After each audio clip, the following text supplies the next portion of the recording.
seperti itu. Jadi kami di sana di tengahnya menyambungkan berbagai macam pemangku kepentingan dan alhasil cukup baik eh, responsnya dari Indonesia seperti itu. Jadi kita kerjasama dengan NUS, NTU, Microsoft, ada juga dengan beberapa kampus di Indonesia, contohnya seperti UI, UPI, dan yang Mercu Buana dan yang lain seperti itu. Nah, jadi topik yang hari ini adalah kita akan membahas tiga hal. Apa itu generatif AI, dampak generatif AI ke cyber security, dan juga untuk opportunities dan resiko di AI era ya, seperti itu. Nah, jadi pertama-tama saya ingin menjelaskan sedikit Gen AI itu apa sebenarnya dan apa yang membedakan Gen AI daripada AI yang lain. Seperti itu. Kenapa ini bisa booming sekali ya, seperti itu. Nah, jadi singkatnya Gen AI itu adalah tipe AI yang memang bisa membuat konten baru seperti teks, gambar, musik, audio, dan video. Pasti di sini saya yakin ada beberapa teman-teman yang pernah belajar cara bikin pernah menggunakan AI untuk tugas sekolah seperti itu. Saya nggak akan meminta teman-teman buat unjuk naik apa untuk raise hand atau react, tapi saya yakin pasti teman-teman sini cukup banyak yang sudah coba menggunakan AI untuk mengerjakan tugas. Nah, di sini saya kurang tahu beberapa banyak teman-teman semua yang pernah menggunakan AI untuk membuat lagu, berapa banyak yang membuat gambar, misalnya ada yang mungkin jualan eh, kecil-kecilan ya, bakso goreng seperti itu. Oh, pengen logo. Nah, kita bisa ketik ke Dali atau Midjourney, Leonardo, diketik saja saya mau logo bakso yang kekinian seperti itu. Nanti dia akan bisa bikin logonya. Nah, itu seperti itu. Nah, kenapa ini bagus? Karena tadinya mungkin kalau misalnya dari segi penggunaan, kita itu ketika membuat AI itu lumrahnya itu harus menggunakan data yang sangat banyak seperti itu. Jadi setiap ada case baru, saya mau bikin AI misalnya untuk melindungi nasabah saya seperti itu. Nah, itu kita harus ada data-data dulu nih sebelum mereka dimasukkan ke sana. Tapi dengan generatif AI, kita quote and quote bisa meminjam otak dari yang dibuat oleh mungkin perusahaan besar seperti Microsoft, OpenAI. Kita bisa pinjam otaknya dan kita bisa memastikan bahwa otaknya itu bisa menyelesaikan hampir seluruh permasalahan, bisa bukan menyelesaikan, bisa membalas berbagai macam topik, bisa menjawab berbagai macam topik dengan akurasi yang eh, cukup bagus sebenarnya, belum sampai human atau manusia tapi cukup baik. Dan dia bisa langsung dikerjakan tanpa menggunakan data. Karena apa? Karena di Indonesia pun banyak sekali keterbatasan mengenai data seperti itu. Jadi kalau kita sekarang bisa bikin AI tanpa data, nah itu kan akan jadi hal yang bagus untuk mempercepat pengembangan inovasi. Eh, dari kita dapat survei, ngadain survei juga, dan kita melihat survei dari ini ya beberapa perusahaan besar. Sebenarnya sekarang penggunaan AI itu masih eh, manusia masih belum percaya 100% tugasnya bisa digantikan oleh AI. Kenapa? Karena ada beberapa hal atau tugas yang memerlukan ketepatan atau keakurasian yang baik seperti itu. Misalnya kalau kita mau em, misalnya memberikan saran misalnya atau memberikan saran kepada konglomerat nih, Pak, kita mau buka saham di mana? Mau saham yang mana nih? Kalau kita pakai AI saja, kalau misalnya AI-nya tiba-tiba gagal, misalnya tiba-tiba omsetnya turun 50% seperti itu kan manusia nggak mau menanggung seperti itu. Nah, jadi tergantung dari kompleksitas pekerjaannya dan ketepatannya, apa permintaan dari ketepatannya, Gen AI itu bisa digunakan di sana atau tidak bisa digunakan. Jadi teman-teman semua yang misalnya yang berpikir, oh kerjaan apa ya yang tidak tergantikan seperti itu. Sebenarnya kerjaan-kerjaan yang memerlukan pemikiran yang sangat kompleks seperti itu. Jadi teman-teman semua ditantang ya teman-teman untuk berpikir kritis. Cobalah lebih pintar sedikit daripada AI dengan cara apa? Mungkin dengan cara menggunakan AI, mulai mulai mencoba menggunakan AI untuk pekerjaan sehari-hari supaya kalian tahu, oh ternyata AI bisa begini ya, oh AI nggak bisa seperti ini, seperti itu. Ya, jadi itu yang kita eh, harapkan teman-teman semua bisa lakukan dari sekarang lah. Coba gunakan AI biar tahu kita tuh AI itu jagonya di mana dan lemahnya di mana. Seperti itu. Nah, jadi di AI for Impact sendiri kita sudah banyak mengembangkan aplikasi dan ternyata ketika kita lihat banyak mahasiswa kami itu mengerjakan aplikasinya itu dari lintang sektoral sebenarnya. Ada yang buat ChatGPT untuk diagnosa ini ya apa penyakit. Kalau saya batuk terus itu kemungkinan apa seperti itu. Nanti baru diurutkan ke dokter. Ada yang kerjasama dengan Rumah Sakit Brawijaya. Ada yang bikin eh, apa namanya AI untuk mendeteksi kalau saya diabetes. Kira-kira kalau saya suka makan misalnya minum boba, kira-kira apa nih alternatif boba yang memang sama-sama enak tapi kadar gulanya rendah. Ada yang membuat career advisor, Kak, saya bingung kadang-kadang kalau mau kerja tuh di mana nih seperti itu. Saya mau dong punya advisor career seperti itu. Nanti dia akan jadi AI-nya itu bisa dibuat, lalu dia bisa merekomendasikan mungkin pekerjaan yang cocok dengan apa yang kalian suka dan tidak suka. Jadi misalnya kayak saat kalian lulusan IT mau jadi banker, misalnya banking misalnya di bank sebagai tapi saya nggak suka public speaking seperti itu. Kerjanya di mana ya? Oh, ternyata ada kesempatan jadi developer atau cyber security engineer atau saya bisa jadi trader. Kalau suka public speaking mungkin jadi lebih ke konsultan. Jadi ini semua aplikasinya sudah dibuat sekitar ada 300-an lebih dan ini dibuat dari permasalahan mahasiswa masing-masing. Dan akhirnya bahkan dijadikan sebuah skripsi bahkan diluncurkan di beberapa riset juga publikasi. Jadi teman-teman Indonesia tuh banyak orang kreatif ya, terutama anak-anak muda. Jadi jangan merasa kita sebagai negara tuh kita tidak kompetitif dengan negara lain. No, kita udah kompetitif banget. Tinggal diberikan kesempatan aja untuk berkarya seperti itu. Ada juga yang bikin ini copywriting, jadi tinggal klik produknya apa langsung bikin caption Instagram. Itu juga ada dibuat oleh intern kami sebenarnya. Nah, jadi sekarang kalau berkata ke AI in cyber security, apa yang terjadi sebenarnya? Nah, jadi di cyber security ini semakin banyak hackers ya teman-teman. Dan hackers itu beda cara kerjanya dengan mungkin maling. Kalau maling itu tangannya dua, kakinya dua, di dunia nyata kalau kita ingin mencuri harus berlari atau nyetir mobil ke tempat misalnya ke banknya, membobol banknya atau membobol perhiasan. Jadi keterbatasan mereka itu dari jumlah kaki dan tangan mereka dan otak mereka. Hacker beda, teman-teman. Hacker itu bisa meluncurkan banyak serangan, jutaan serangan di waktu yang detik dengan satu orang. Seperti itu. Nah, jadi sekarang generatif AI itu maksudnya seperti apa gitu. Dan apa yang memang membuat generatif AI ini bisa menguntungkan atau berbahaya. Atau bisa berbahaya juga. Generatif AI itu bisa membuat code. Dan dia bisa menggenerate code secara otomatis tanpa membutuhkan otak manusia. Artinya, kalau mereka bisa melihat nih saya misalnya saya sebagai ini ya cyber security officer di bank seperti itu. Saya mendapatkan serangan mungkin tipenya A, B, C seperti itu. Ternyata kalau yang A ini dengan kode sekarang itu aman. Tapi dengan serangan B itu tiba-tiba nggak aman. Nah, dengan Gen AI dia bisa melihat tuh datanya. Oh, ternyata kebanyakan serangannya itu seperti ini. Polanya seperti ini.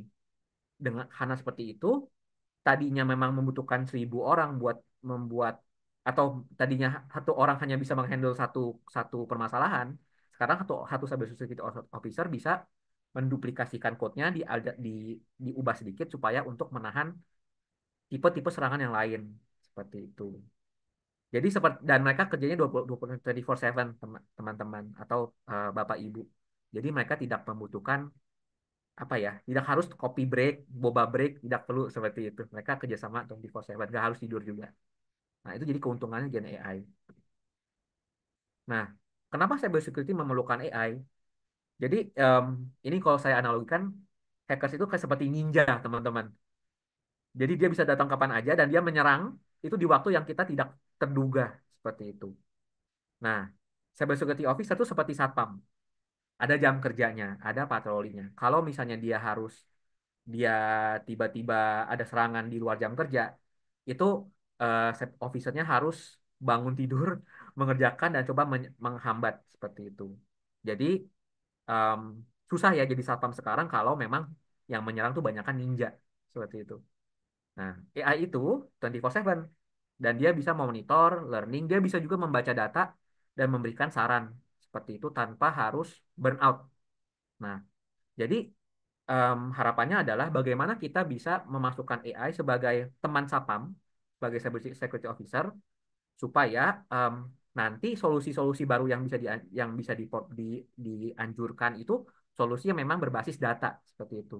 Jadi AI-nya yang baca nih, oh ini Ninja A nyerangnya mungkin setiap jam 2 pagi seperti itu, dan pola menyerangnya itu dari nasabah. Oh, Ninja B itu menyerangnya dari Windows laptop karena banyak Windows laptop itu banyak suka update, dan update-nya itu suka gampang-gampang kebobolan seperti itu. Jadi ini bisa terjadi. Jadi itu untungnya AI, teman-teman. Jadi bisa membantu sebagai asisten satpam untuk memberikan solusi yang lebih baik. Nah, eh, ini apakah boleh di disable annotation-nya, Bapak Ibu? Ini mungkin biar bisa dicegah ada coret-coretannya.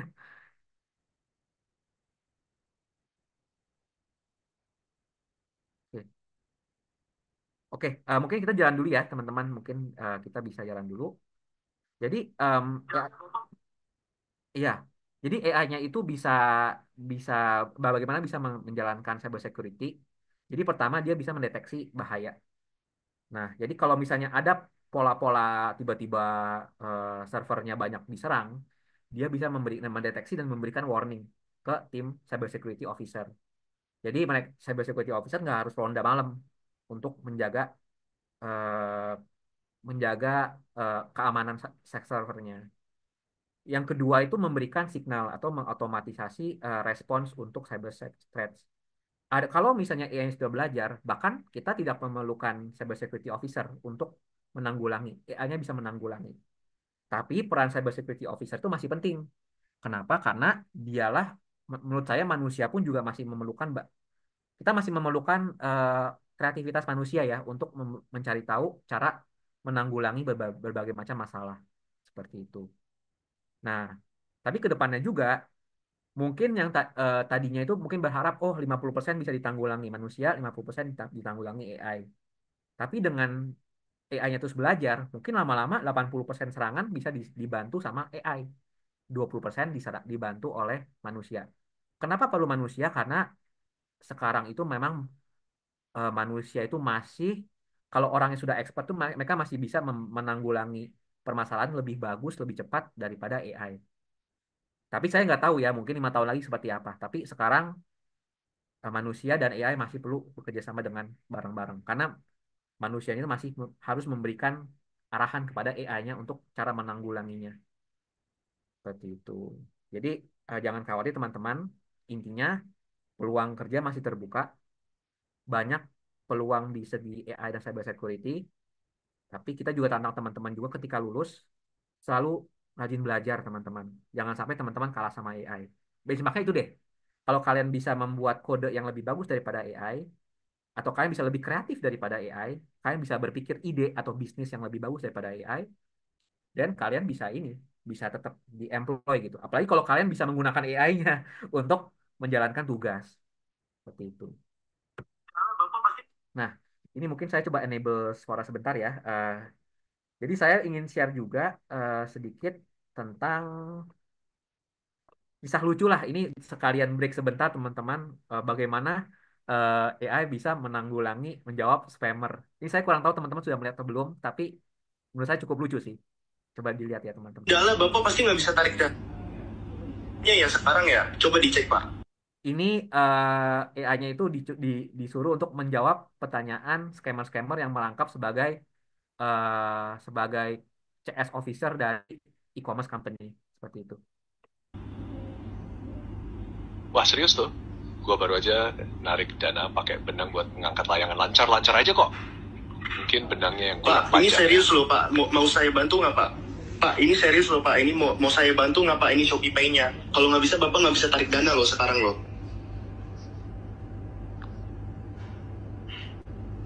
Wah, kalau beneran serius, gue siap-siap dulu nih pakai jimat-jimat keberuntungan gue. Tapi kalau soal Shopee Pay, gue biasa narik pakai magnet biar cepet. Gimana tuh, bisa dibantu juga nggak? Pak, ini serius. Sorry, Pak. Ini saya kirimin link, Bapak tinggal isi aja. Pak, ini serius, Pak. Ini saya udah kirimin link, Bapak tinggal isi aja, Pak. Udah jangan macem-macem, Pak. Mau ditarik gak dananya, Pak? Oh iya, maaf ya gue keterusan nih. Istri gue minum kopi, jadi agak usah mikirnya. Iya, jadi ini intermezzo sekilas, tapi harapannya sekarang ini ya, ini sebenarnya yang mau ditunjukkan itu adalah em, sekarang untuk state of AI sekarang itu mereka sudah cukup bisa berpikir secara general ya teman-teman ya. Mereka bukan spesialis lagi tapi mulai ke generalis seperti itu. Nah, in, keilmuan generalis ini kadang digunakan oleh tim cybersecurity juga untuk menganalisa data. Jadi misalnya, oh kalau saya tahu nih kalau misalnya datanya jam 10 pagi, tiba-tiba banyak penyerangan, oh ternyata saya tahu, kayaknya tahu kalau jam 10 itu kadang-kadang jam makan pagi di Indonesia, seperti itu. Di mana banyak mungkin cybersecurity officer-nya sedang keluar untuk makan pagi, seperti itu. Ini misalnya saja. Nah, jadi ilmu ini juga sangat baik ketika digunakan untuk eh, membantu AI itu memikirkan konteks-konteks lain yang memang menyebabkan serangan itu terjadi seperti itu. Jadi ini saya juga sering pakai seperti itu untuk menganalisa data. Kadang saya masukkan datanya ke ke ke ChatGPT, tapi kita bikin server yang memang aman ya, yang supaya datanya nggak keluar. Dan dari sana kita juga bisa langsung dapat analisa mengenai pola-pola data yang sangat banyak.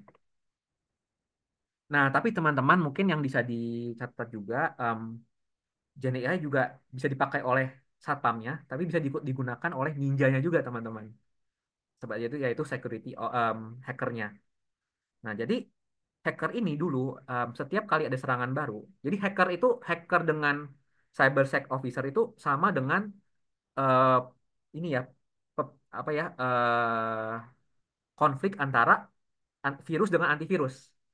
Kalau virusnya dibuat, kalau antivirusnya sudah ada, virusnya nggak bakal bisa masuk. Tapi kalau antivirusnya itu juga, kalau misalnya ada virus baru, kalau belum dideteksi maka dia tidak bisa menyerang. Dia bisa bisa menyerang juga seperti. Jadi ini sama-sama nih mengupdate. Dan kecepatan inovasi antivirus dan virus itu tergantung dari seberapa cepat kita membuat kode yang baru dari sebelumnya. Nah, kalau cybersecurity itu bisa membuat kode baru untuk melindungi serangan baru, maka tidak ada salah, tidak apa, tidak there's no one blocking atau nggak ada yang memblokir dari hackernya juga untuk membuat kode baru yang belum bisa ditahan oleh ininya apa namanya antivirusnya seperti itu. Nah, jadi sekarang bagaimana nih kita sebagai ini ya sebagai warga, sebagai mungkin masyarakat bisa selalu melindungi hal ini gitu, memastikan bahwa AI itu selalu ke arah yang benar, jangan ke arah yang salah seperti itu. Nah, jadi untungnya teman-teman pengembangan generatif AI itu membutuhkan banyak pihak sebenarnya. Kalau misalnya hacker itu ingin menjebol mungkin security dari bank, dia nggak hanya bisa menjebol dengan hanya kemampuan coding saja, tapi dia juga harus mengetahui kira-kira pola perilaku orang-orang di bank itu seperti apa, seperti itu. Kalau dia nggak tahu nanti serangannya pasti nggak tidak terarah seperti itu. Nah, sama seperti generatif AI sekarang. Jadi untuk mengetahui cara menyerang sebuah server, mereka harus tidak hanya mengetahui dari segi kompetisi teknisnya doang, tapi juga dari segi pengetahuan mengenai psikologi dari atau habit psikologi eh, pola penggunaan dari si em, yang menggunakan device-nya seperti itu. Nah, jadi di sini em, artinya apa? Artinya kalau misalnya lebih banyak orang yang berkolaborasi untuk melindungi, maka sistem proteksinya itu akan lebih kuat daripada orang-orang yang menyerang.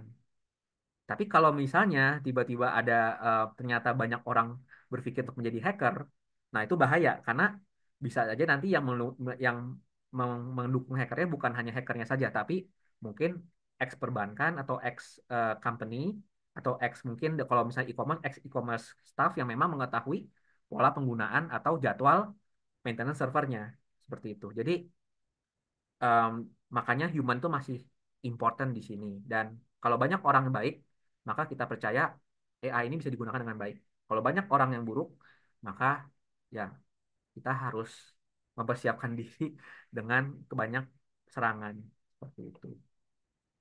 Nah, jadi di sini ada mengenai etik. Saya nggak akan membahas etiknya itu seperti apa dengan lebih panjang, tapi ada beberapa negara itu memang membuat sebuah kode etis ya, yang memang untuk digunakan sebagai hook policy atau sebagai regulasi. Kenapa regulasi itu penting? Karena regulasi itu juga membentuk habit pola hidup dari masyarakat. Nah, di sini ada tiga macam approach. Yang pertama itu dari Eropa. Eropa itu bilang kalau AI itu melanggar peraturan apapun atau misalnya kalau AI itu tidak apa sedikit melanggar satu aturan dari berbagai macam, langsung di ban semua. Perusahaannya di ban, produknya di ban, dan trafficnya pun juga di ban. Mungkin dari telco seperti itu. Jadi mereka yang paling strict, teman-teman.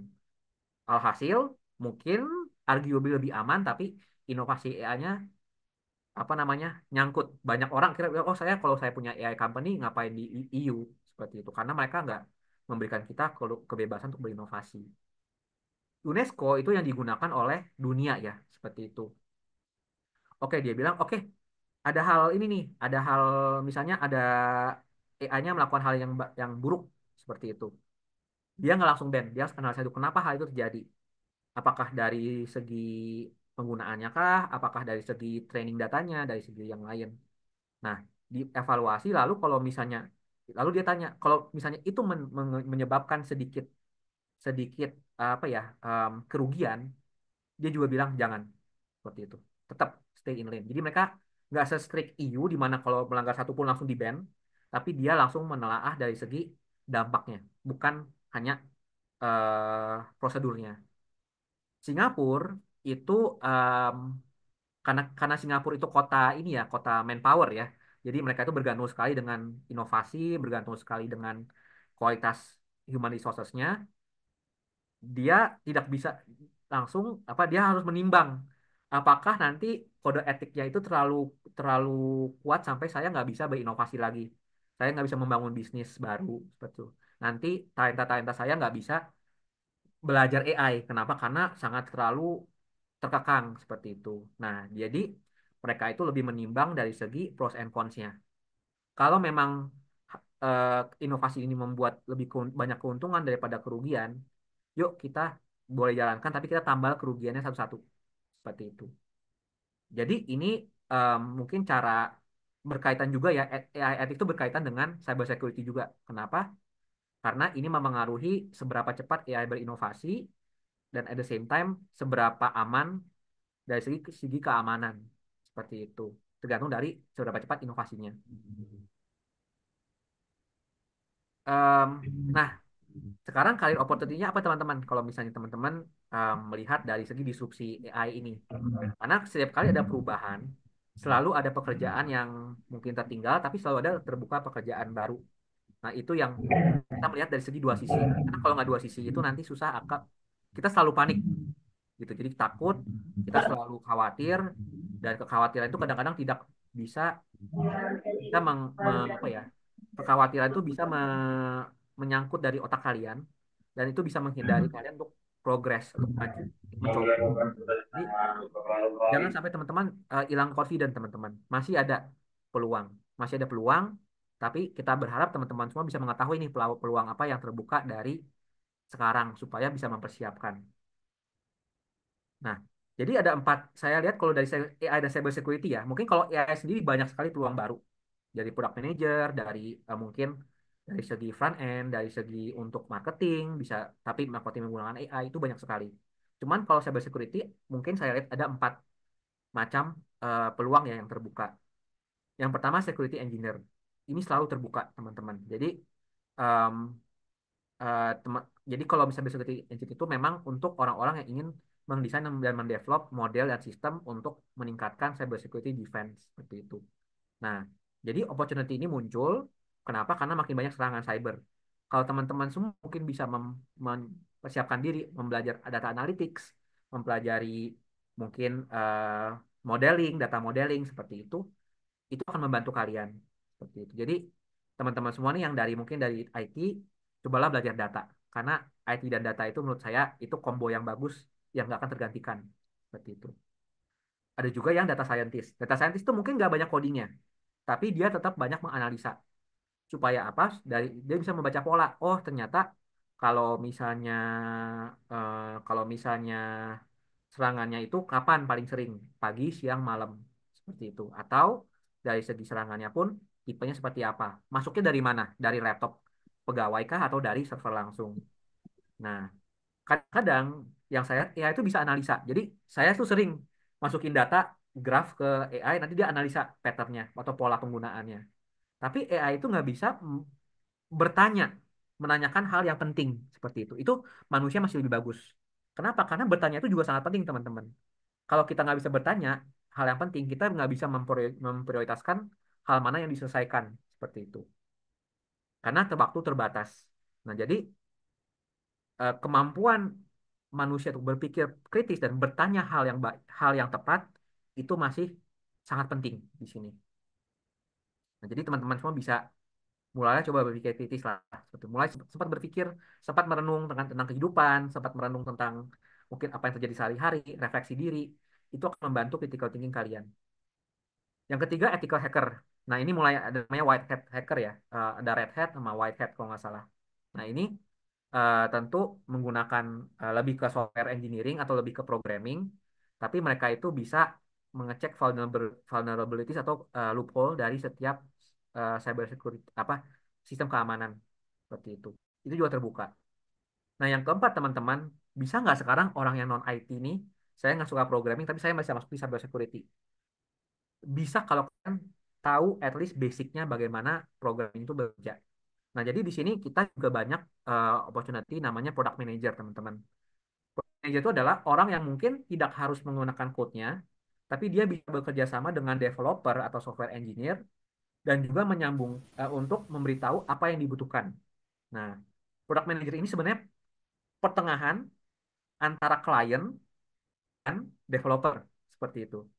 Jadi di sini skill setnya beda, teman-teman. Jadi mungkin teman-teman nggak harus coding, tapi teman-teman harus bisa berkomunikasi, harus bisa ininya apa berpikir strategis dan juga meng, ini ya menerjemahkan kebutuhan klien dengan kebutuhan developer seperti itu. Itu tidak sulit, tidak mudah. Tapi kalau misalnya teman-teman semua tidak confident di coding, ini sebenarnya banyak role baru yang berbentuk product manager seperti itu. Kita sendiri baru kita juga hire ya, kita juga ada product manager, kita hire dan lulusannya pun juga lulusan pendidikan, teman-teman. Dan um, she is actually very good product manager, sangat sangat sangat bagus seperti itu. Jadi masih ada kesempatan kalau memang teman-teman semua nggak terlalu suka IT, masih ada peluang di sini. Tapi kalau IT lebih banyak lagi seperti itu. Nah, jadi em, mulai belajar, mulai beranalisa. Jadi di sini ada beberapa roadmap ya kalau teman-teman semua tertarik dengan generative AI. Pertama belajar prompting dulu. Kedua, setelah prompting belajarlah bagaimana menyambungkan prompting itu dengan hal lain membangun aplikasi, gimana integrasinya itu ke server, bagaimana menganalisanya, bagaimana membuat sistem itu bisa di deploy locally, dan juga bagaimana bisa membuat AI agent. Jadi kita selalu ada roadmap ke teman-teman Tera AI, AI for Impact, mahasiswa yang masuk, kita selalu ada roadmap juga supaya teman-teman semua nggak cuma bisa belajar prompting aja gitu. Karena prompting bagus, is a good first step, tapi pasti di karir itu mereka membutuhkan hal yang baru seperti itu. Jadi kita ada roadmapnya juga. Dan kita juga ada fasilitasnya. Jadi kalau teman-teman semua ini kalau mau join bisa scan IG-nya aja. Di sana kita akan ada ininya, ada materi-materi, kita ada pelatihan dan juga ada bahkan akses buat teman-teman semua buat belajar. Tapi AI ya teman-teman ya, kita sedang mengembangkan modul cyber security tapi sekarang belum seperti itu. Nah, jadi saran saya gimana? Kita perlu makin banyak orang baik dan kita perlu lebih banyak em, orang yang berkomitmen ya untuk menggunakan AI ke sisi baik seperti itu. Jadi kalau teman-teman semua ingin join boleh di sini atau nanti bisa ditunggu aja episode selanjutnya seperti itu. Intinya AI dan cyber security sangat sangat berperan, sangat related sekali dan kita memerlukan lebih banyak orang baik untuk mencegah orang buruk untuk menyerang seperti itu. Oke, mungkin dari saya cukup. Teman-teman nanti kita tunggu lagi di Q&A ya, ketemu lagi untuk bertanya-tanya seperti itu. kembali ke Pak Boy. Silakan, Pak.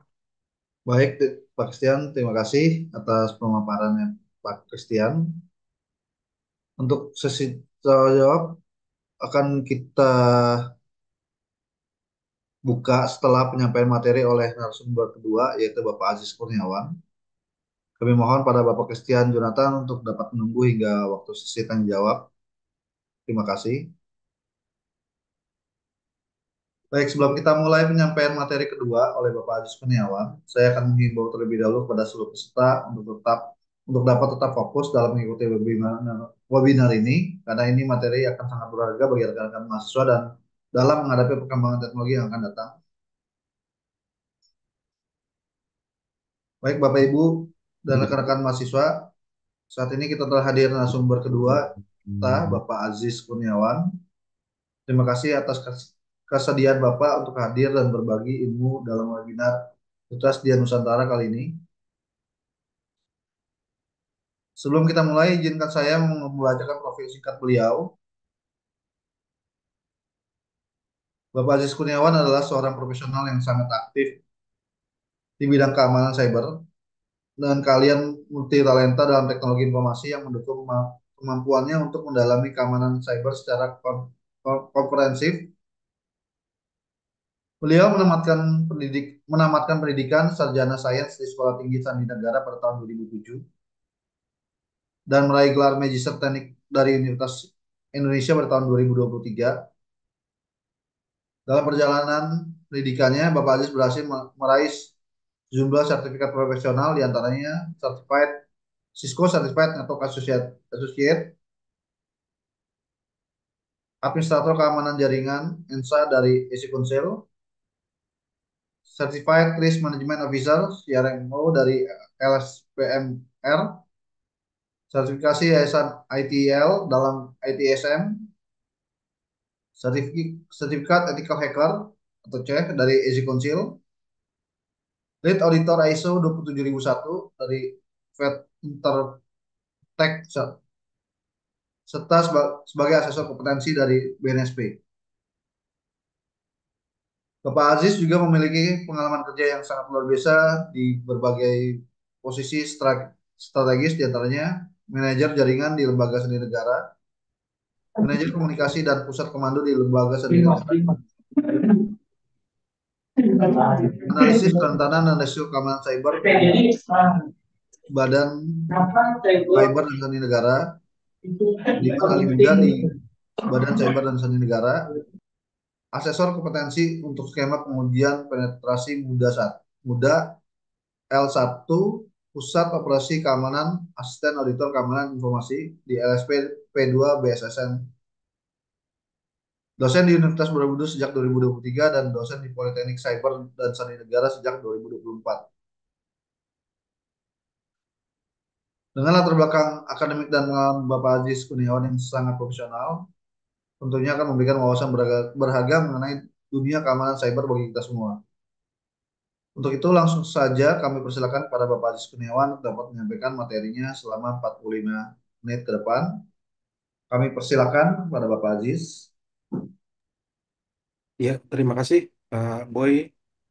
Apa suara saya terdengar? Terdengar, Pak. Dengar, Ya, Pak. baik. Assalamualaikum warahmatullahi wabarakatuh. Selamat pagi, Bapak-bapak, Ibu sekalian, Bapak Wakil Rektor, Bapak Ibu Dekan, dosen, dan para praktisi dan rekan-rekan mahasiswa sekalian.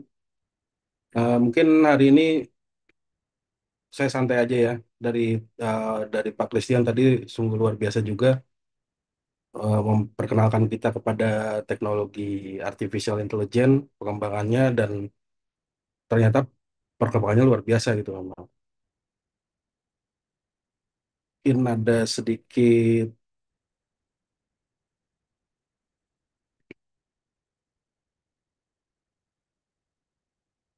ya, apakah presentasinya terlihat atau tidak ya?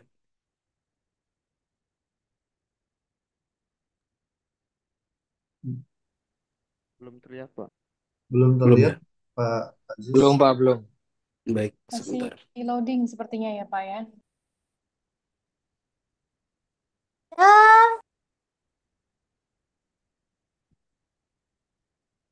Sebentar. Saya share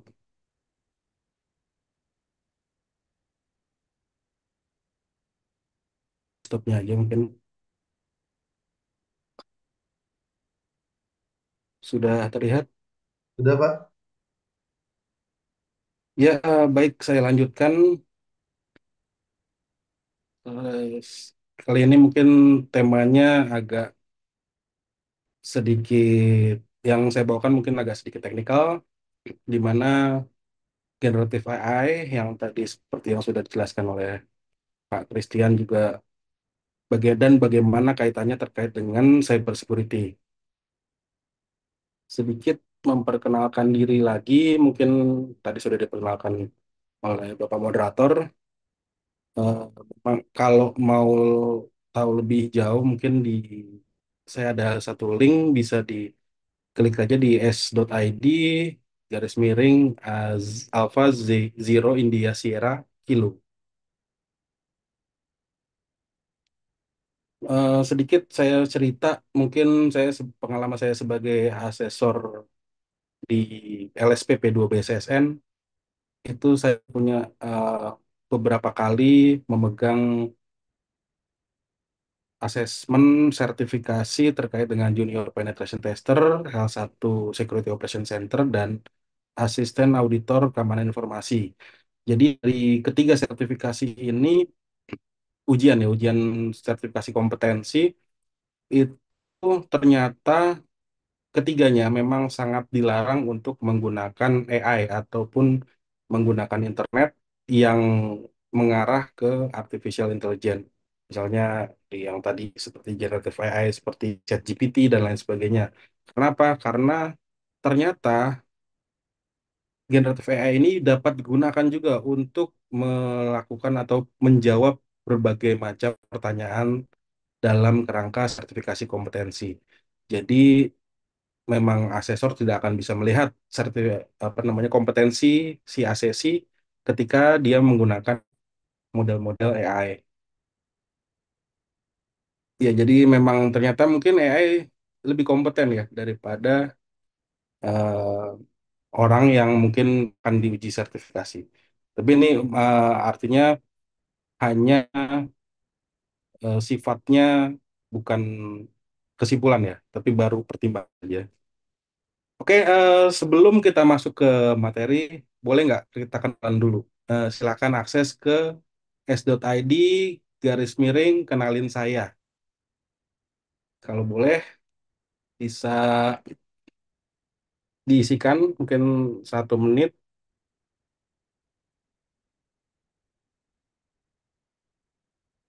Kalau apakah sudah atau belum?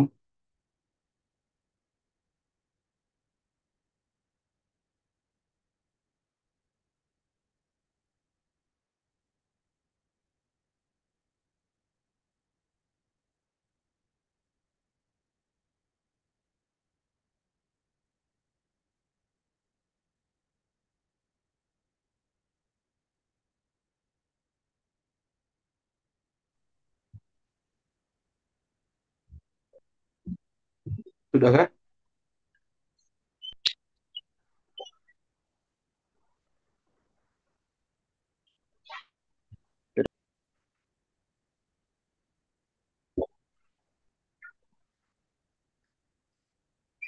Sambil mengisi mungkin ya, saya ada sedikit video juga yang tadi agak lucu juga. Ini terkait dengan Internet of Things sebetulnya. Ada kaitannya juga dengan artificial intelligence. Play jazz. Playing jazz. Smoothie. Making smoothie. Calendar. No meetings today. Remember, tandläkare at 9:30. Fire off. Fire off. Open door. Door open. Sånn, så skal vi sette en til. Ah, ja. Open door. Wrong voice command. Open door. Wrong voice command. Open door. Repeat that. Open door. I didn't understand that. Hey, open door. Play on the floor. Get over the floor. Open the door. Wrong voice command. Error. Hey, William. With a rock. Open door. Open door.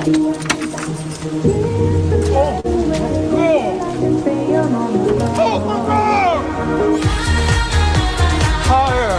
Higher volume. Higher. Higher. Open door. Door open. Radio on. Playing radio.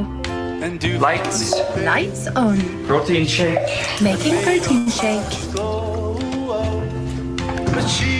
New York. Loading New York. Set speed. 4. 4.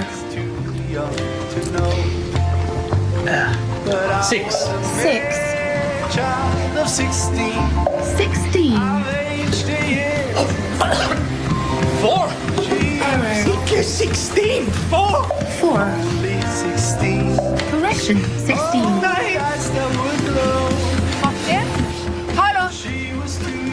Oh, hey, William. With a rock.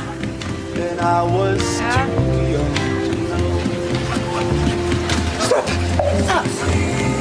9. Down. Lights down.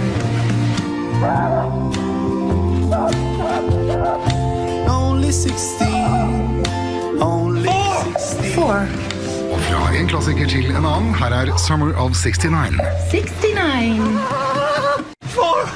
Her er neste låt, også en klassiker. 74. 75. You are breaking the world record.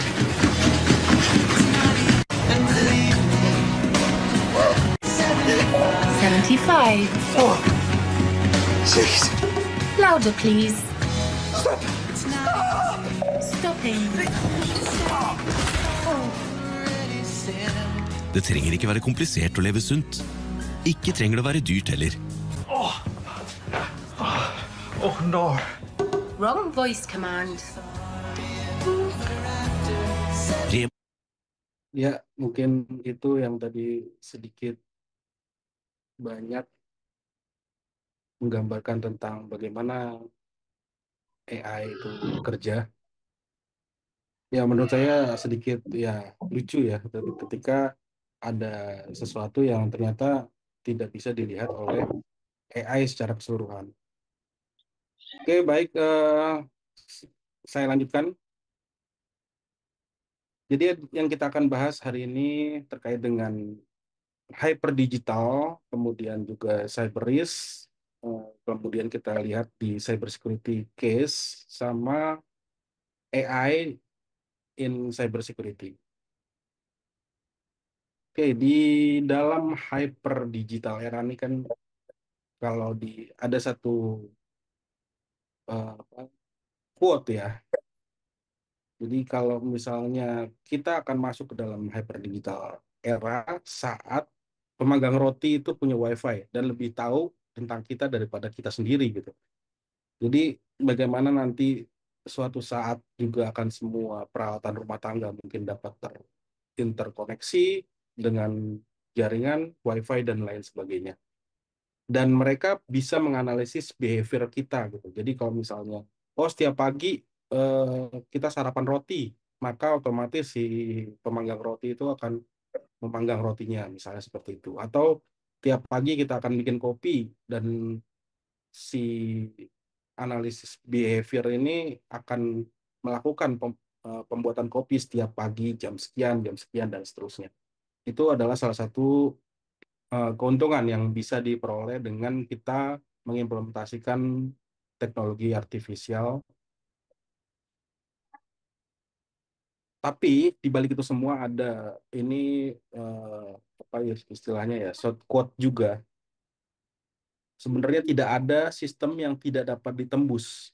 Yang ada hanya menunggu waktu saja. Jadi suatu saat pasti akan ada celah keamanan ataupun kelemahannya yang bisa dieksploitasi oleh orang lain. Dan bukan berarti dia itu sistemnya itu kuat, tapi bisa saja belum ditemukan.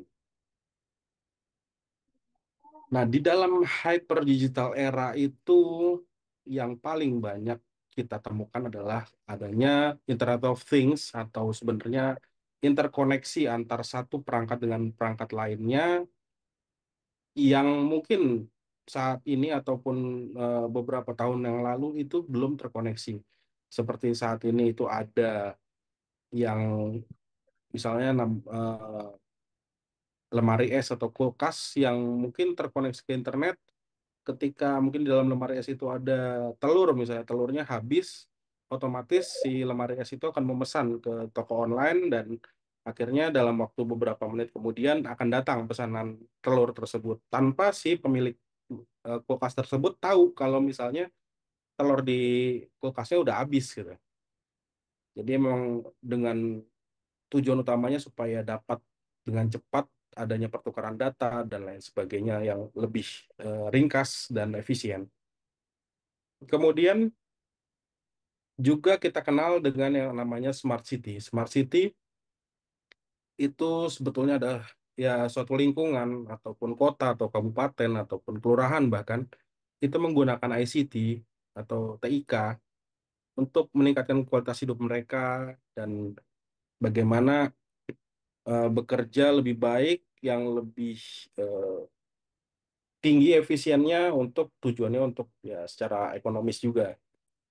Jadi nanti mungkin di suatu kota ataupun suatu tempat yang di dalamnya seperti yang video tadi ada segala sesuatu yang sangat-sangat mudah. Bahkan juga memang sekarang ini juga sudah ada supermarket atau minimarket yang mungkin di Indonesia belum ya.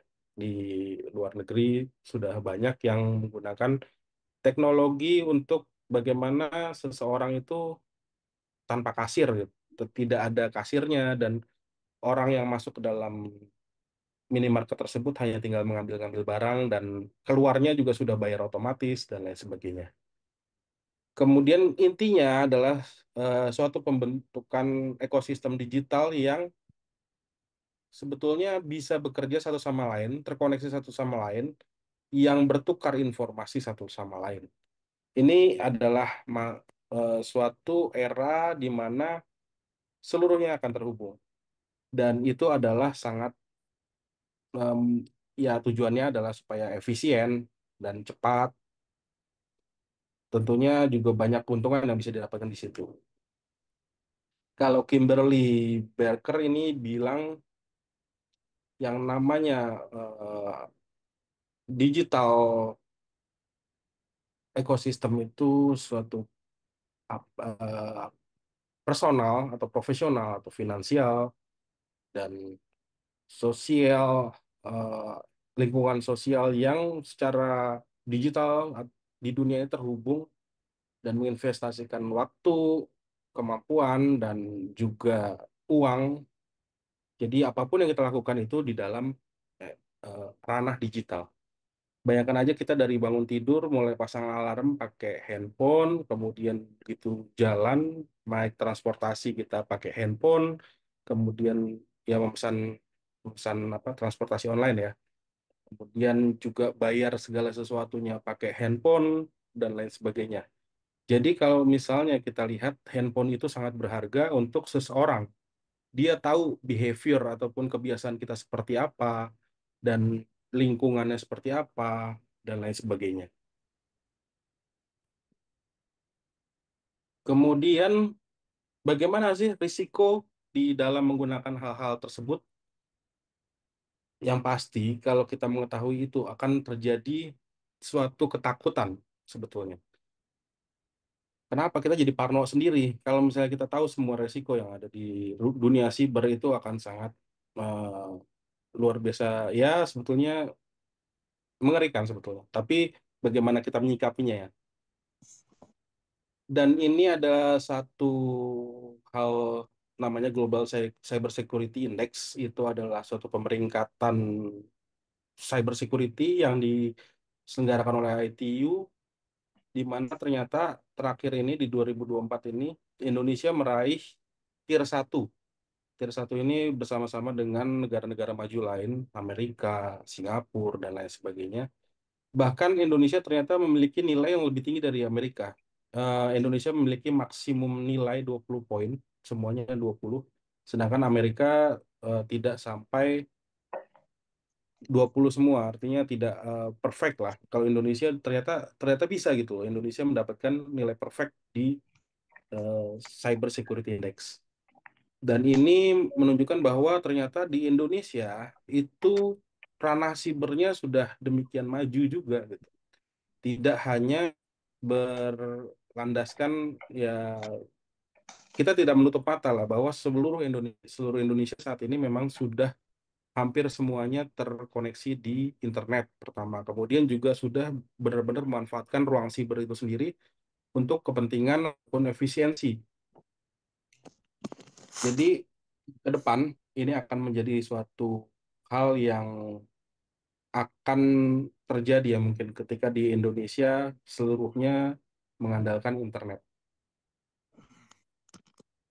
Ada juga prediksi kerentanan atau ancaman di dunia cyber ini secara teknikal di 2024. Ini saya ambil datanya dari Lanskap Siber Nasional tahun 2023.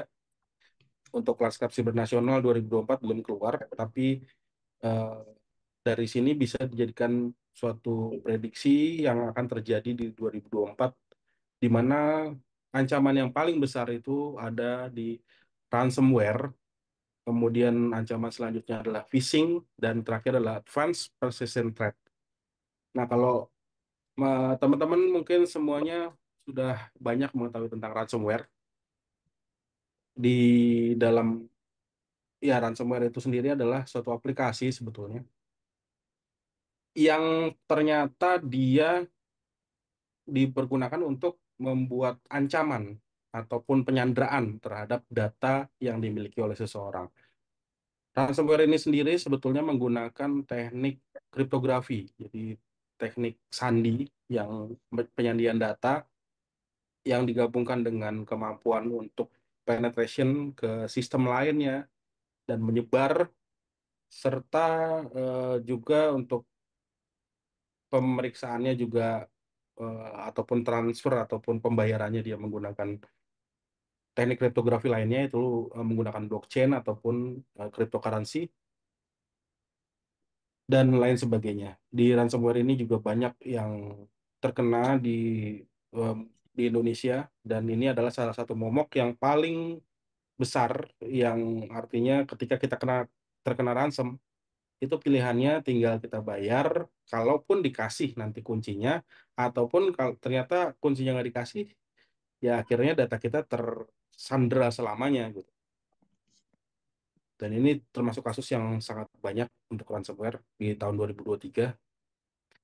Di 2024 ini juga ada aktivitas lainnya yang kemungkinan banyak terjadi adalah phishing, di mana dalam phishing ini sendiri kebanyakan nanti jatuhnya ke arah scam, ke arah penyebaran virus, penyebaran malware, penyebaran ransomware juga, dan lain sebagainya. Dan phishing ini eh, agak sulit kita membuat sebuah tools untuk melakukan anti phishing, tapi lebih banyak ke arah kita biasa pun menyebutnya dengan security awareness. Artinya kita hanya harus meningkatkan security awareness kita untuk counter dari serangan phishing. Dan serangan phishing ini targetnya biasanya adalah end user ataupun personal atau orang. Kemudian juga ada yang namanya Advanced Persistent Threat. Itu secara umum, APT ini intinya adalah suatu aplikasi yang dia diam-diam aja gitu. Terinstall dalam suatu sistem, atau komputer, atau handphone, dan lain sebagainya. Itu dia diem sampai suatu saat si penyerangnya dia akan menyerang atau mengaktifkan si malware ini. Dia termasuk kategori ransomware juga ataupun Trojan yang diinstal dalam suatu sistem yang ya artinya tidak akan aktif sampai si pemiliknya mengaktifkannya. Nah, ada satu informasi mengenai data breach dan hack ini bisa kita lihat di dalam data ini. Sebentar, saya tunjukkan.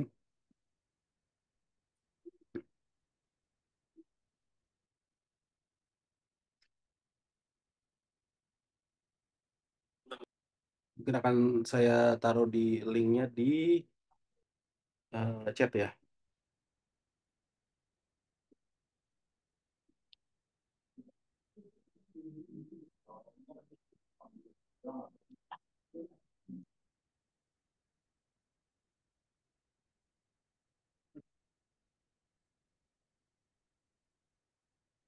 Oh, jadinya jadi gambar ya. Bisa diklik nggak linknya?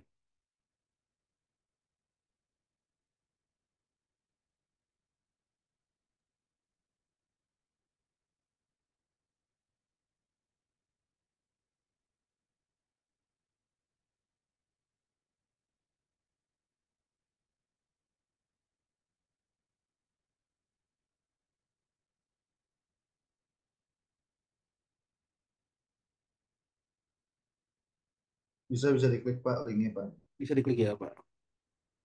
Oke, baik. Ini kita bisa lihat di dalam apa namanya biggest data breach and hack ini, ternyata Indonesian SIM card itu masih menduduki peringkat data breach terbanyak yang pernah ada 1,3 miliar data. Mungkin penduduk Indonesia juga eh, hampir semua data SIM cardnya itu kena. Juga di sini ada data, ini kemungkinan dari data yang bocor dari salah satu health agency di Indonesia. Juga terdapat 279 juta record data yang dicuri. Bahkan Indonesian SIM card ini juga mengalahkan datanya Facebook yang breach. Eh, data Facebook sendiri ada beberapa data yang breach dan seterusnya. Kalau kita summary-kan berdasarkan sensitivitas data ini, ya Indonesian SIM card itu termasuk dari data personal ataupun data pribadi yang dicuri. Ini ada salah satu, yang lainnya adalah kredit card, banking, dan lain sebagainya. Itu cukup besar. Jadi memang di Indonesia memang sangat masih eh, cukup apa ya, agak kurang untuk perlindungan data pribadi. Data ini sendiri diperjualbelikan di dark web dan ini merupakan ya salah satu tantangan juga ketika apakah data kita aman atau tidak. Oke, kemudian saya lanjutkan untuk presentasinya.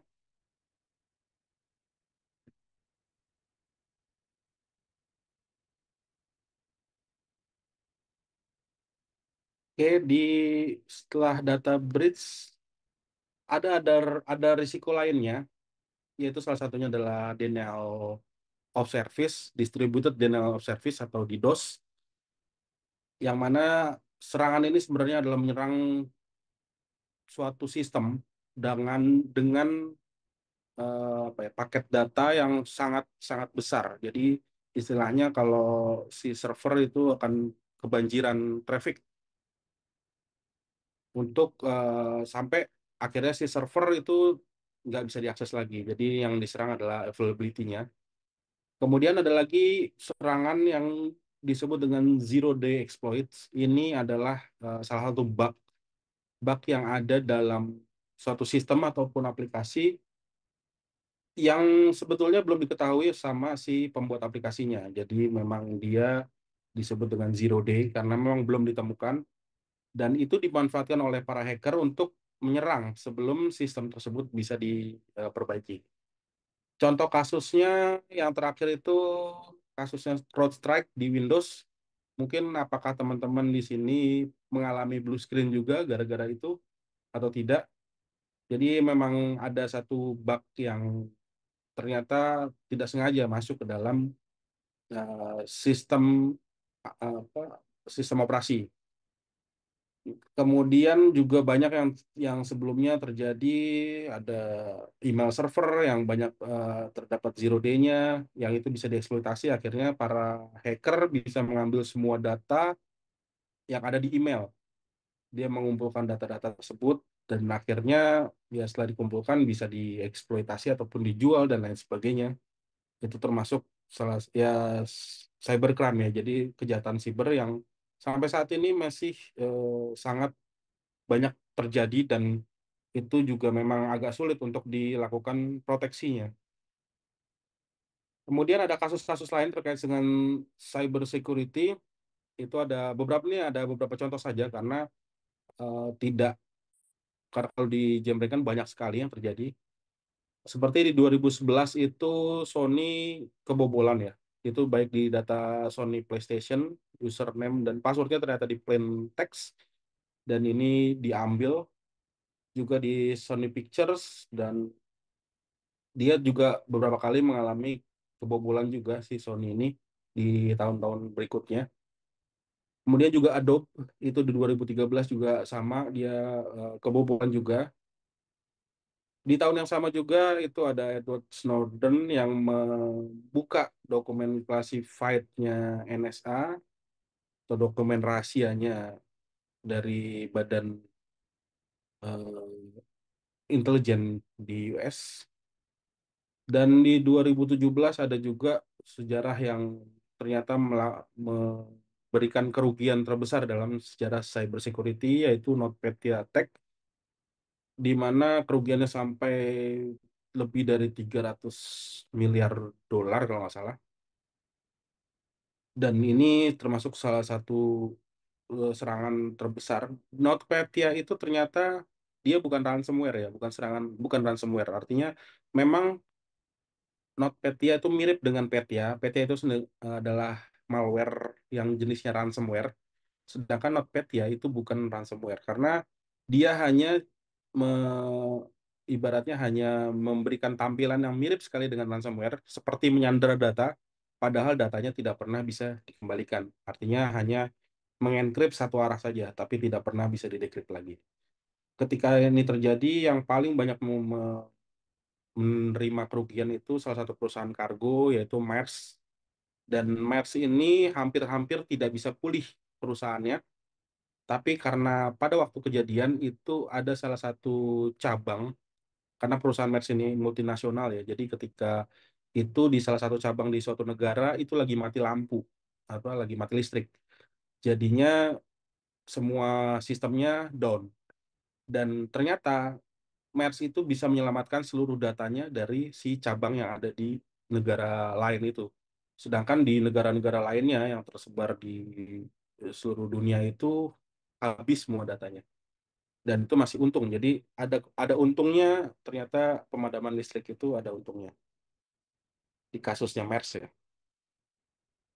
Kemudian kita beranjak lebih lanjut dengan bagaimana sih cybersecurity dengan AI. Tadi Pak Christian juga sudah banyak menjelaskan tentang AI yang arahnya ke cybersecurity.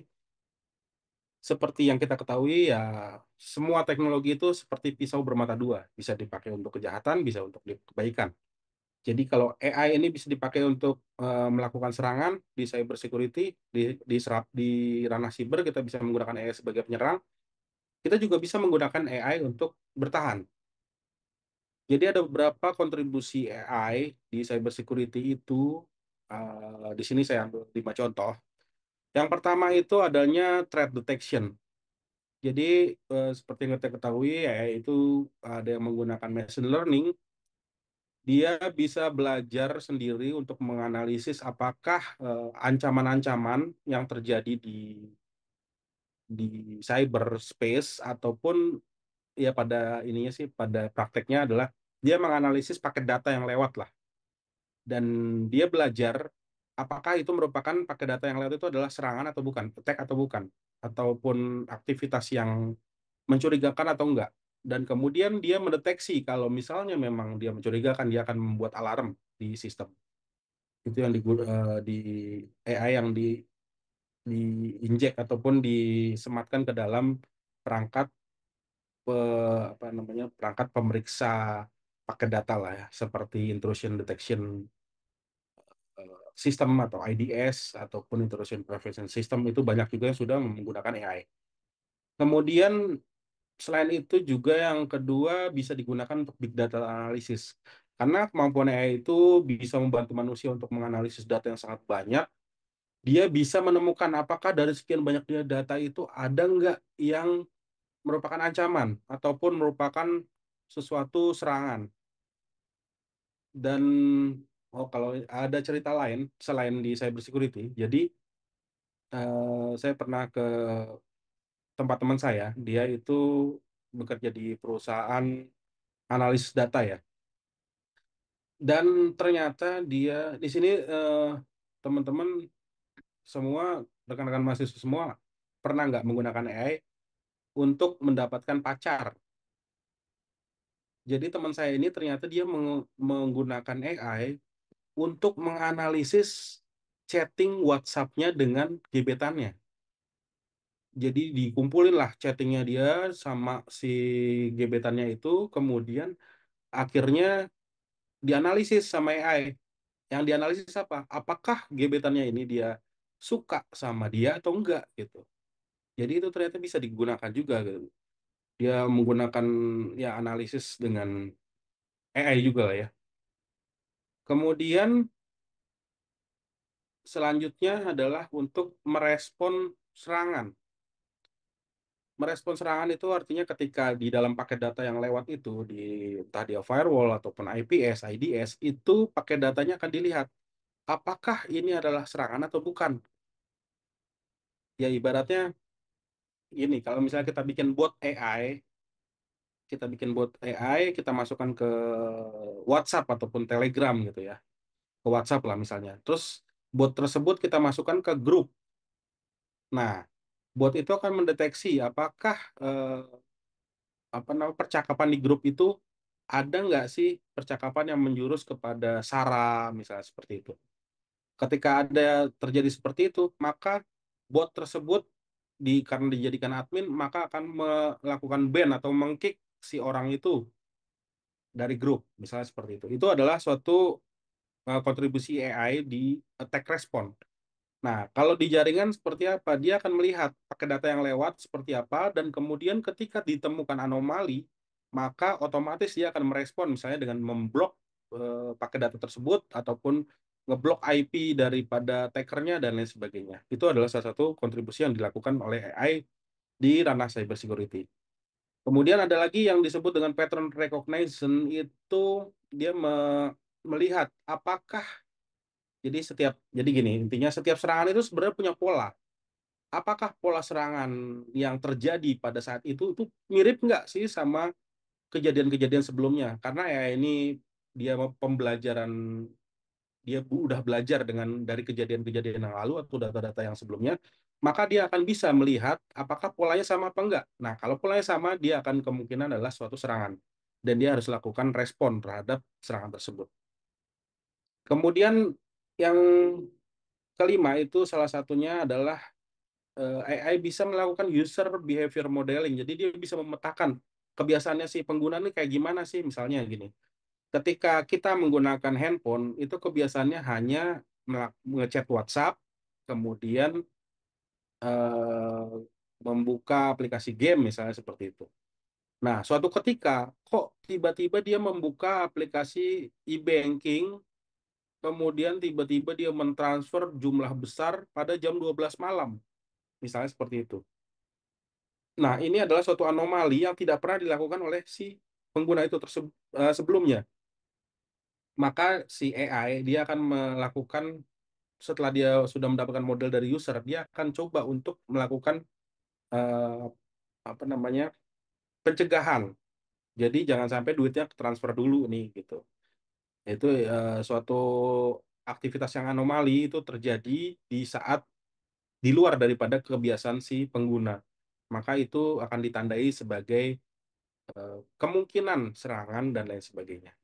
Nah, ini yang terjadi ataupun yang AI yang dapat berkontribusi dalam cyber security di blue team ya, artinya di eh, untuk pencegahan daripada cyber attack.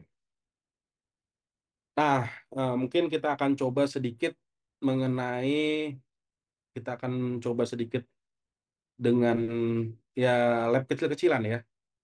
Teman-teman yang mau coba ikutan bisa ikutan coba. Saya coba untuk share semua screen-nya. Oke,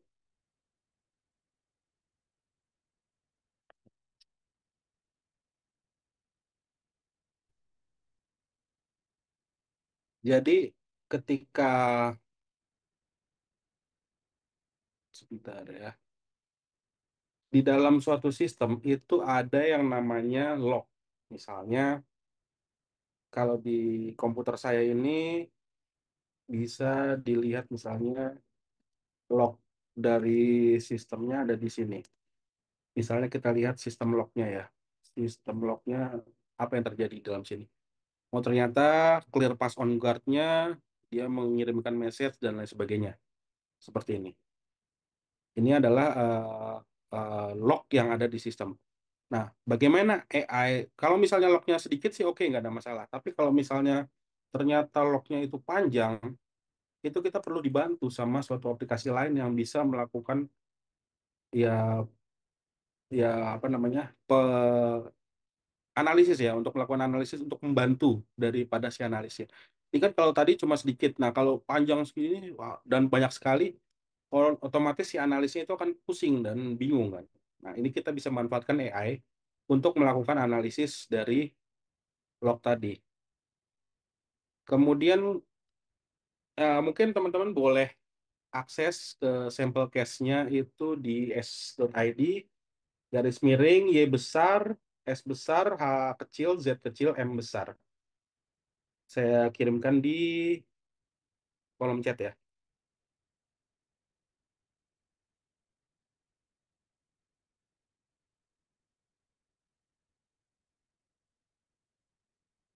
Ini adalah log analisis. Ada suatu log ya yang sudah dikumpulkan.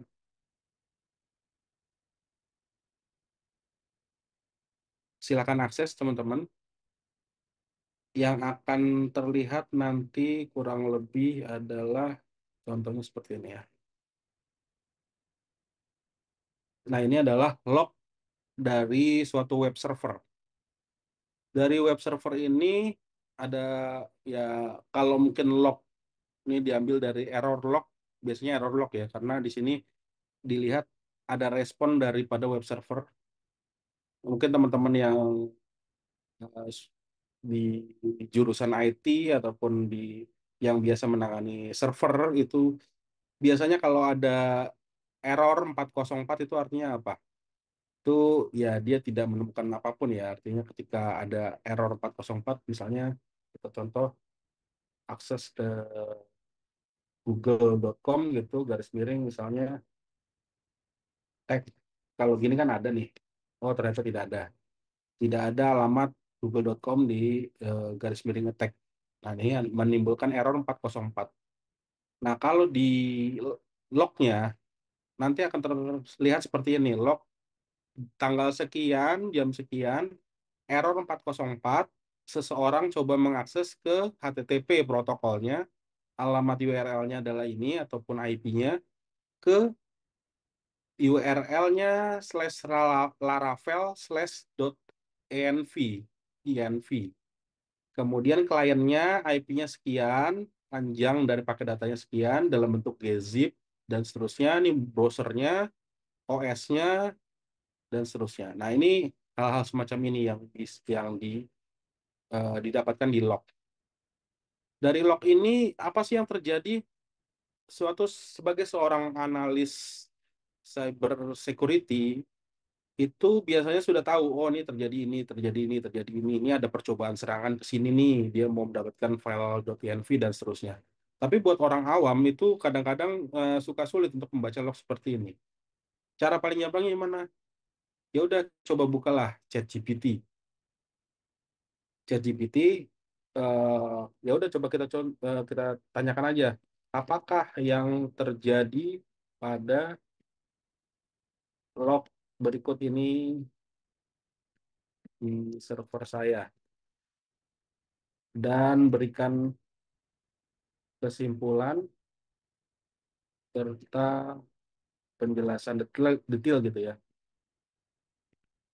detail. Kita tinggal copas lah ini log tersebut ini, atau filenya tadi bisa di-upload lah ke sini. Ini.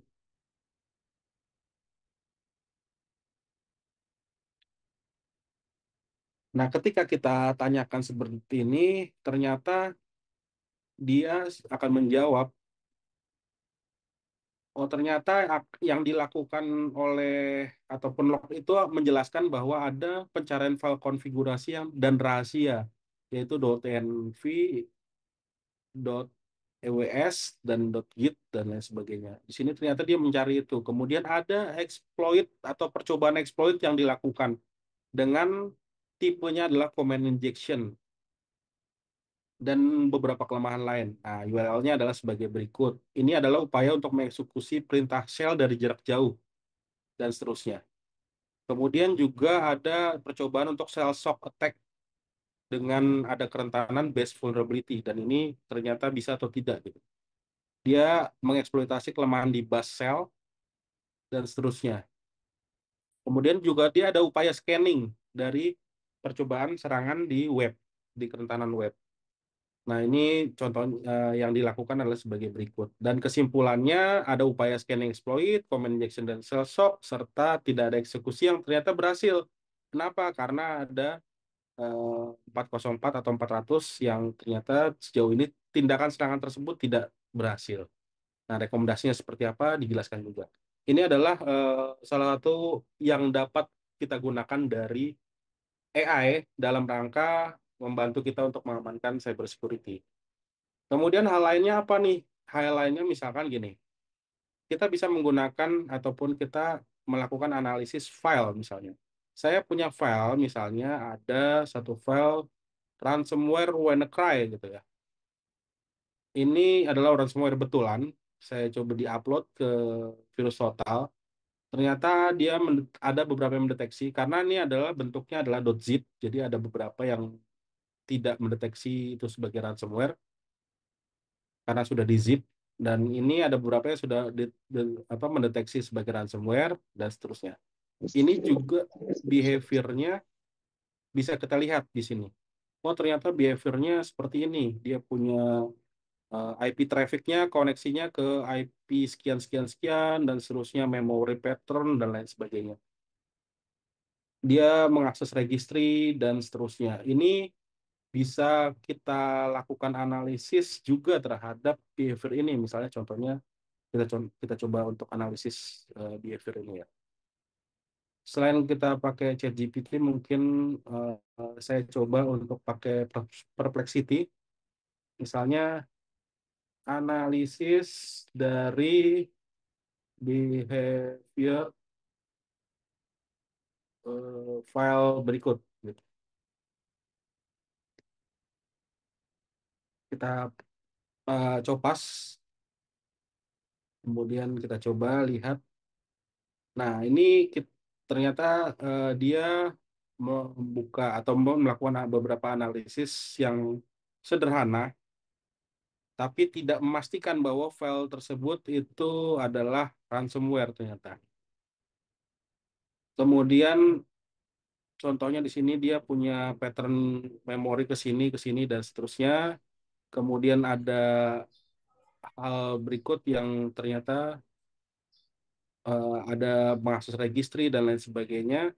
Nah, di sini analisisnya adanya kemungkinan di sini ada sesuatu yang tidak biasa. Dia menggunakan warna dekriptor, kemudian mengakses ke registry yang tidak biasa juga, dan seterusnya. Di sini ada beberapa hal yang tidak biasa dilakukan ataupun tidak normal lah ya. Mungkin malware, tapi belum tentu juga malware. Jadi masih membutuhkan analis lebih lanjut dari si eh, analis. Oke, mungkin itu dulu yang saya bisa sampaikan untuk teman-teman sekalian. Eh, Selebihnya saya kembalikan ke Bapak Moderator. Terima kasih atas kesempatan yang diberikan.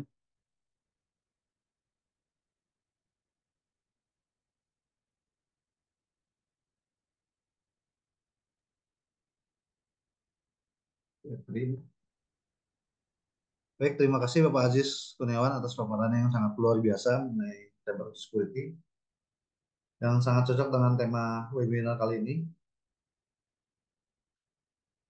Baik Bapak Ibu dan rekan-rekan mahasiswa, saat ini kita akan memasuki sesi diskusi dan tanya jawab dengan kedua narasumber. Kami persilakan pada rekan-rekan mahasiswa untuk dapat mengajukan pertanyaan terkait materi yang telah disampaikan oleh kedua narasumber, yaitu khususnya sesuai dengan tema webinar hari ini, yaitu The Future of Cybersecurity with Generative AI.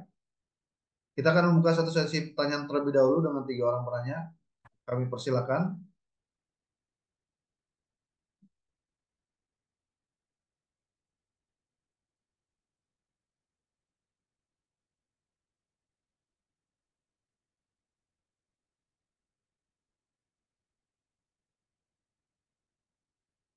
Oke, tadi sebelumnya sudah ada pertanyaan ya, eh, ini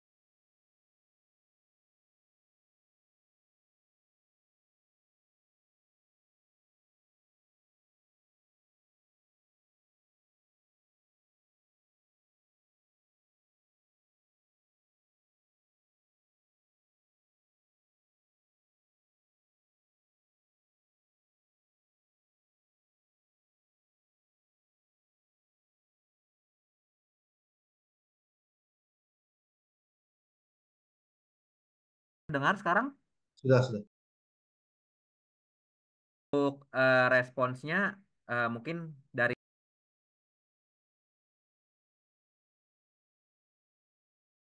tentu lebih banyak kalau lebih banyak orang kerjasama di cyber security-nya itu membuat pengamanan lebih aman juga dibandingin dengan hacker. Memang rasio cyber security memang selalu harus lebih banyak daripada hacker ya, karena hacker itu kan memang membobol hal baru seperti memang membobol gitu dan membobol itu selalu lebih mudah daripada menjaga seperti itu. Jadi em, kalau dari saya seperti itu. Jadi eh, pastikan semua orang juga lebih banyak yang membantu di cyber security. Dan cyber security nggak hanya membuat sistem keamanan aja teman-teman, bisa juga memberikan edukasi kepada masyarakat bagaimana menjaga keamanan dengan baik melalui cara mereka menyimpan password dan lain-lain. Itu sih kalau dari saya. Mungkin dari Pak Aziz, ada yang mau ditambahkan? Iya, dari Pak Christian tadi sudah lumayan menjelaskan ya, sudah sangat menjelaskan bahkan. Jadi memang betul juga memang adanya hacker sama eh, ibaratnya maling sama polisi nih sama-sama nih make make pistol yang sama, maka yang menang adalah yang paling kuat nggak gitu kan? Yang paling terlatih, iya betul. Memang tergantung daripada orang yang ada di belakang itu gitu. Jadi kalau misalnya hackernya lebih jago, kemudian security officer-nya lebih kurang jago gitu, ibaratnya ya menang hackernya. Begitu juga dengan sebaliknya, kalau misalnya hackernya nggak terlalu lihai, ternyata security officer-nya sudah sangat luar biasa gitu, ya tetap menang security officer. Jadi memang yang menang yang mana? Ya man behind the gun lah gitu. Orang yang ada di balik senjatanya tersebut. Jadi seperti itu dari Baik, saya. terima kasih jawaban yang luar biasa dari Pak Aziz dan Pak Christian. Eh, Pengalaman saya juga kalau kita ikut pelatihan-pelatihan cyber security selalu ada the bad guy and the good guy gitu Pak. Oke, ada per- ada pertanyaan berikutnya untuk tadi ada Dominic, silakan. Ada dari Dominic Kosal Kosalvator, silakan. Ya, eh, terima kasih untuk kesempatannya. Mohon maaf Pak Jadi, Dominic, suaranya kurang jelas bisa Cek, lebih. cek, cek, cek, cek, cek. Oke. Udah ya. Oke. Terima kasih untuk kesempatannya. Di sini dari saya ada dua pertanyaannya. Tadi saya lihat ada termention di saat yang cyber security di hasil lognya itu kan ada shell injection ya, shell injection. Nah, pertanyaan saya seperti ini. Kira-kira bedanya shell sama terminal biasa itu apa?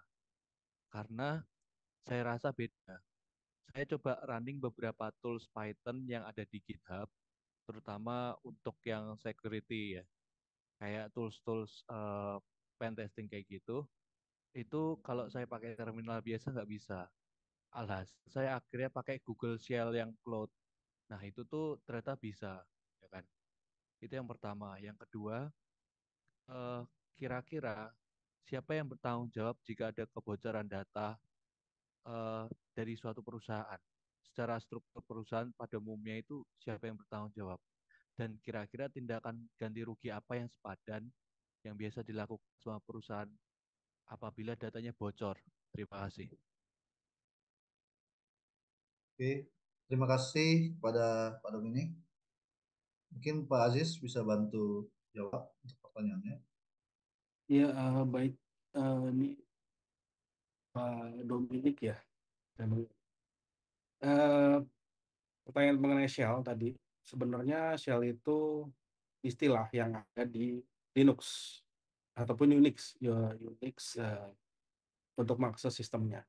Jadi shell itu sendiri ada banyak, ada bash shell, ada corn shell, ada eh, macam-macam ya, banyak sekali. Ada C shell dan lain Z shell dan seterusnya.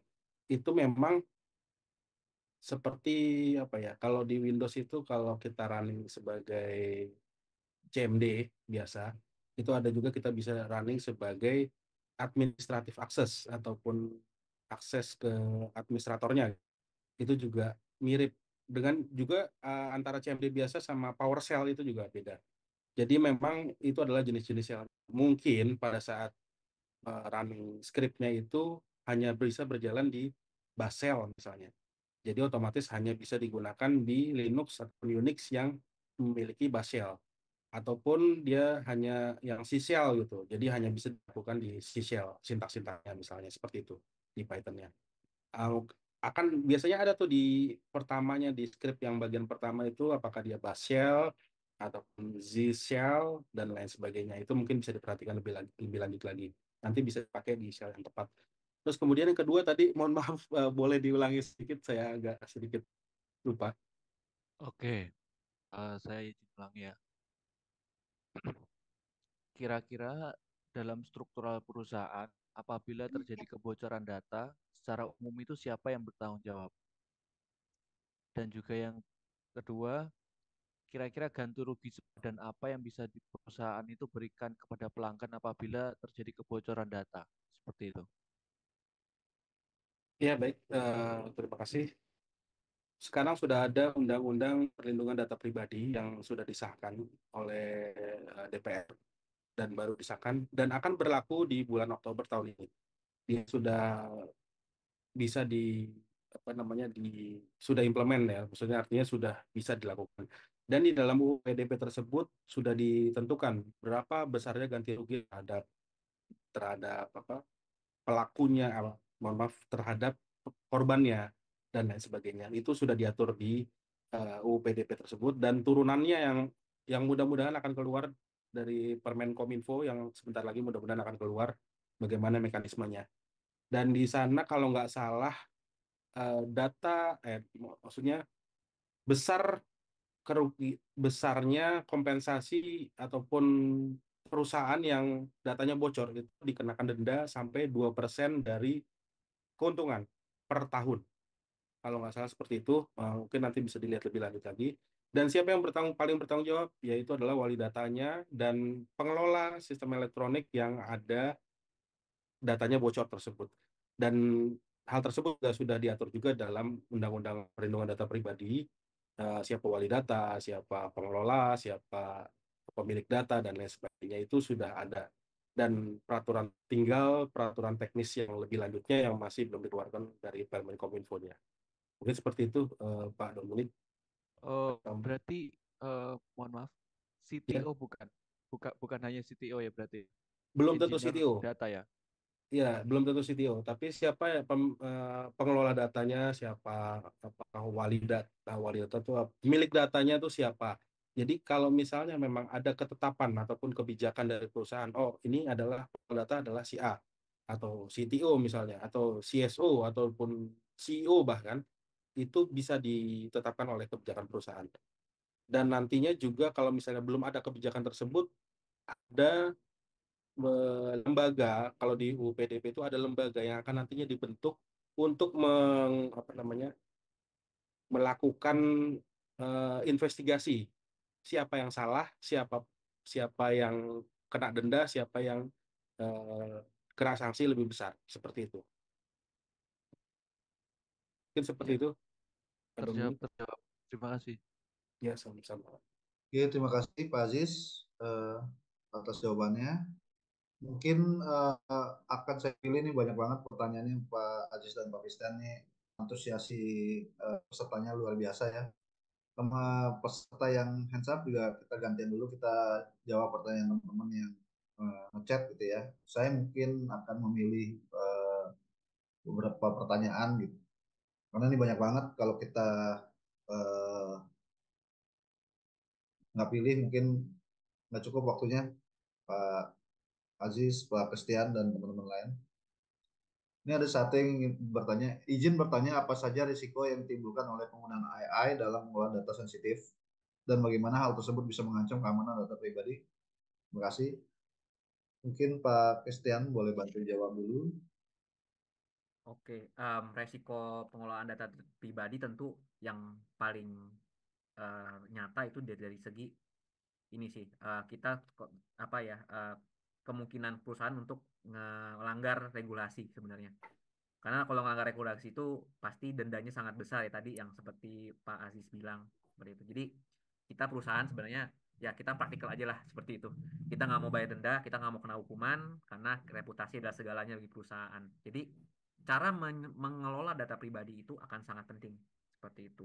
Jadi itu resiko terbesar dari sudut pandang perusahaan atau pengkolek data. Yang kedua, tentu dari segi ini apa namanya, bagaimana kita mengelola pegawainya juga maksudnya. Karena yang kadang-kadang sebenarnya yang membuat sebuah kerugian tuh bukan hanya di AI-nya, tapi di intensi buruk dari pegawai seperti itu. Itu harus dijaga benar-benar. Jadi kami juga kan kita kan sebenarnya kita juga mengoperasikan banyak ini ya, akun untuk platform learning and development kita sendiri. Bahkan kita saking secure-nya, bahkan kita sendiri tidak bisa mengakses semua code base bahkan akun dari yang pemilik kita gitu. User kita sekitar 20.000, bahkan dari si level pun juga nggak semua bisa akses seperti itu udah keamanannya dan itu sudah ada authentication segala macam. Jadi itu dua hal sih yang dari perspektif kami mengenai resiko penggunaan AI. Sebenarnya lebih ke arah bukan ke AI-nya sendiri tapi ke akses datanya, itu yang lebih harus didisiplinkan. Ya, terima kasih Pak Christian atas jawabannya. Mungkin Pak Aziz mau menambahkan. Sebenarnya cukup dari Pak Christian, sudah lengkap. Terima kasih. Pada para peserta tadi ada yang raise hands up.